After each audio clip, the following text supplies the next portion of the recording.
While combined operations by the South African National Defence Force and Park Rangers has led to the arrest of 386 suspected poachers and syndicate members, it's up marginally from the 343 people arrested last year.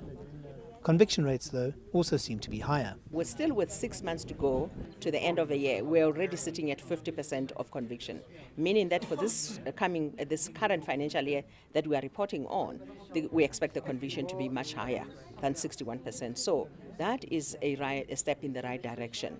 But yes, with that conviction, we're still saying that the sentences needs to be harsher. While the law takes its course, the government is also working with local communities to incentivize them not to get involved in poaching. And already there are 2 communities that we are currently working with. They've indicated they do have land. They do have land that's actually fenced, that's secured. Now we are working with them to introduce rhino population in those areas of theirs. But we've already donated to the Zulu community 5 rhinos last year, and they do have that ownership. While poaching and anti-poaching activities take place mostly at night, the Kruger National Park management are quick to point out that this hasn't affected occupancies within the park. In fact, there's another reason for the declining visitors in some other parks. Occupancies in some of the parks, except Kruger, are declining.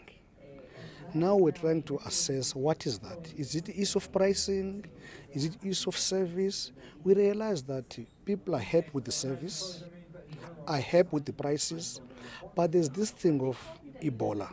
While the visitor numbers remain constant in Kruger, there is the question of whether or not the country will begin trading in rhino horn or not. That's being left to a commission of inquiry to decide. It's a weighty question because we now know that the country is sitting on a stockpile of 25 tons of rhino horn, and if more poachers get caught and more horn is recovered, that number will increase. Rhino poaching seems to be on the uptake. If you look at the numbers of rhino killed are increasing, but the minister and all the other stakeholders that were present in the press conference were quick to point out that they're making inroads. Whether those inroads are going to be enough to maintain the current rhino population in South Africa remains to be seen. I'm Angelo Coppola for CCTV in Pretoria.